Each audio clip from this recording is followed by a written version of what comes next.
despite the fact that this hairpiece is all horizontal V-loops, there's a bit here that I was pulling some glue out of earlier and it's become unstuck.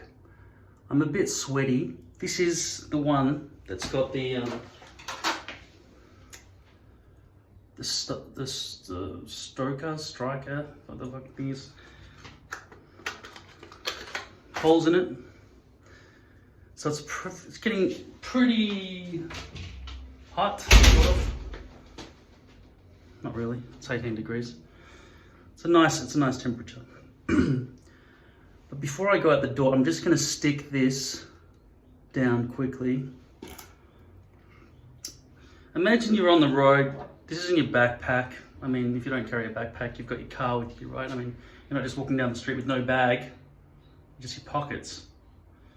Unless you're just going somewhere very local. I mean, otherwise you can take a backpack with you, right? I don't understand people who don't have a bag. How's your life that simple?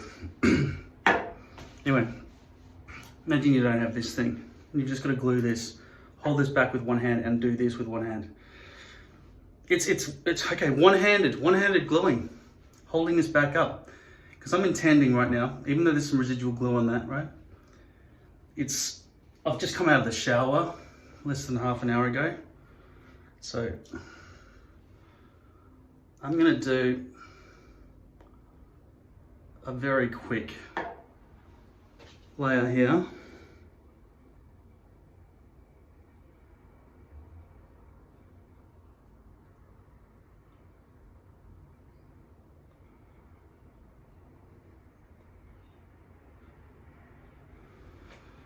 Now I say to you that you don't want to just push that down immediately because the glue will squeeze out because it's just too wet. Even if it's just a tiny bit of glue, that will always be a place where dirt will get picked up. But I'm going to leave the house right now because I don't need to wait for that to dry. It's already got some overhangs, some fringe. So I'm just going to push that down in about 5 minutes as I walk down the street. If there's any wind, boom, I'm going to push it down, right? Because even though my face is going to be covered, my hair isn't going to be. Okay? So I've done that now. I know that I can just go like that in a certain amount of time, and the wind isn't going to blow it back up.